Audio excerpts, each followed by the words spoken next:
We will apply maximum pressure to maximize our leverage. Today, we're moving forward with a 25% surcharge on electricity exports.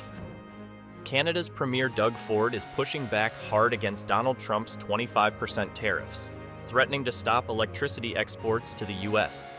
This is a direct challenge to the economic ties between the two countries. The stakes are high, and the fallout could be felt on both sides of the border.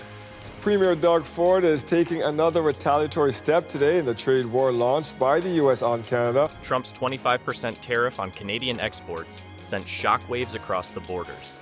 For years, the United States and Canada shared a trade relationship that was the envy of the world. But this was a bold strike against that partnership. And it wasn't just about steel or aluminum, but about showcasing power, pride, and control.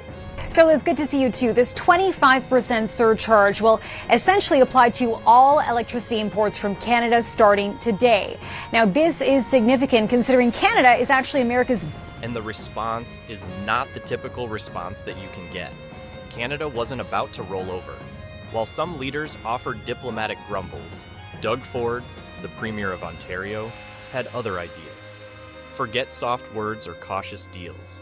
Ford went straight for the jugular, and his target is electricity. Yes, the very lifeblood powering millions of homes and businesses in the United States. This surcharge will cost families and businesses in these states up to $400,000 each and every single day. Ontario plays a massive role in America's energy grid, supplying crucial electricity to states like New York, Michigan, and Minnesota.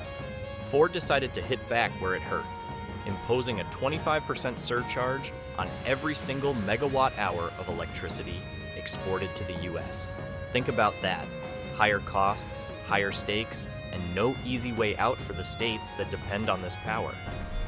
That's right, Dwight. So Premier Doug Ford making good on that promise to apply a surcharge, a 25% surcharge to power that's exported to the United States, specifically to 3 states, to New York, Michigan, and Minnesota. But Ford didn't stop there. Yes, he went so far as to threaten a complete shutdown of electricity exports to the U.S. And the numbers are staggering. That 25% surcharge adds $10 to every megawatt hour. Every single day, Ontario is pulling in up to $576,462 from this move alone. Ford's strategy was clear.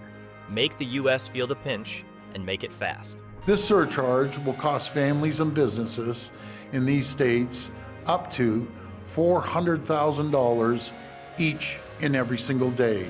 Let's talk about the ripple effect. The surcharge hits these states hard, driving up costs and creating a logistical nightmare. And if Ford follows through on his threat to cut the power entirely, well, chaos doesn't even begin to describe it.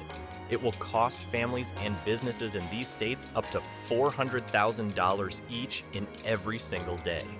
For these states, electricity isn't just about keeping the lights on. It's about keeping factories operational, hospitals running, and homes heated in the dead of winter. On an average, this will add around $100 per month to the bills of hardworking Americans. The surcharge means higher energy costs, which don't just stop at electricity bills. Businesses are now forced to spend more on power, creating a domino effect of increased production costs and ultimately higher prices for consumers. What starts as a trade standoff at the national level quickly turns into a tangible burden for local communities. I will not hesitate to increase this charge. If necessary, if the United States escalates, I will not hesitate to shut the electricity off completely. Trump's tariffs were meant to send a message, but Ford's response? It's a counter message loud enough to echo across the border. And it's not just about the U.S. paying more for electricity. It's about power dynamics. Ford's stance says, you need us more than we need you. And this isn't happening in a vacuum. This electricity war is part of a bigger, messier trade battle that's testing the very foundations of U.S.-Canada relations. Trump's America First policies clashed with Canada's push for fairness, and now both sides are digging in their heels.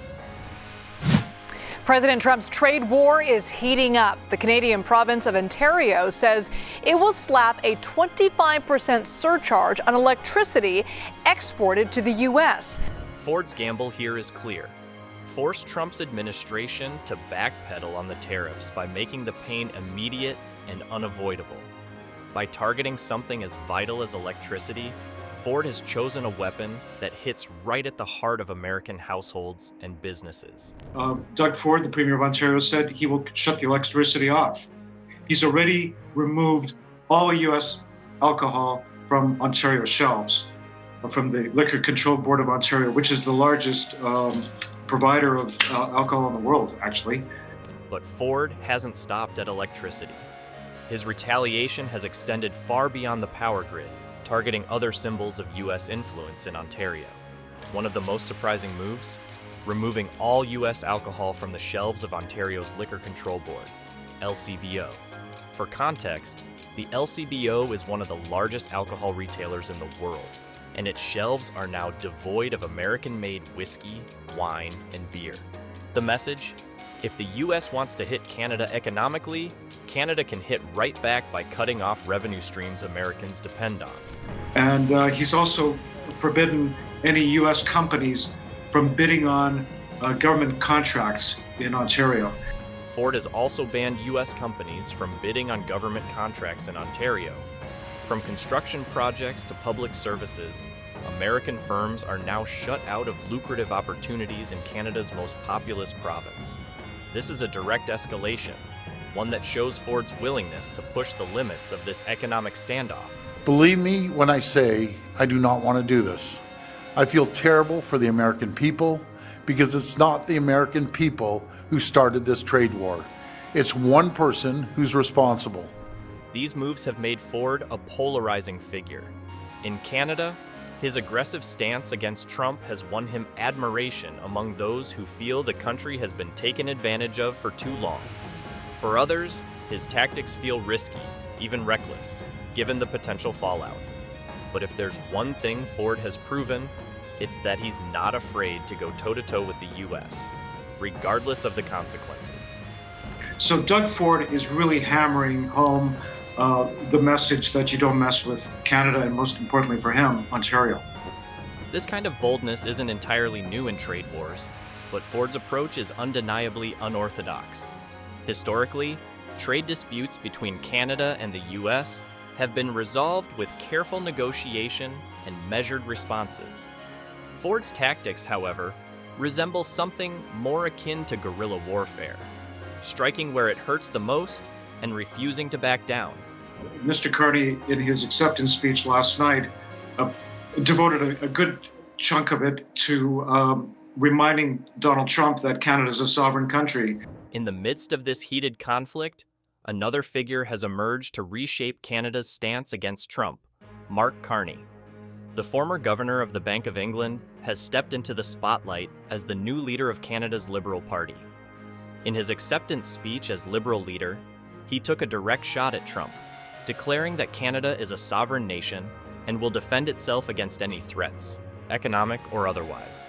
It complicates a system that is very intertwined, a grid that has been built over the last number of decades and shares power, peak load, when there is demand throughout the system over any given day. So experts are already whispering the dreaded words, full-blown trade war. And let me tell you, this is no simple scuffle. It's the kind of fight that makes economists lose sleep. A trade war between two of the largest economies in the world? It could send ripple effects far beyond the borders of Ontario and Washington, D.C. The Premier says this will impact 1.5 million consumers, their businesses, homes, and it will just add additional costs to them. So, what's next in this electricity war? Will Trump back down? Not likely, considering his track record of doubling down when challenged. But Doug Ford isn't exactly waving a white flag either. His threat to cut off power to 1.5 million U.S. homes is no empty bluff. The man already yanked American booze off Ontario's liquor shelves and shut U.S. companies out of government contracts. He's in it to win it, or at least make a statement so loud it can be heard across the border. Let's zoom out for a second. This battle is not limited to electricity or tariffs. This is a reflection of a bigger trend in global politics, the shift from diplomacy to economic brinkmanship. It's about sovereignty. It's about national pride.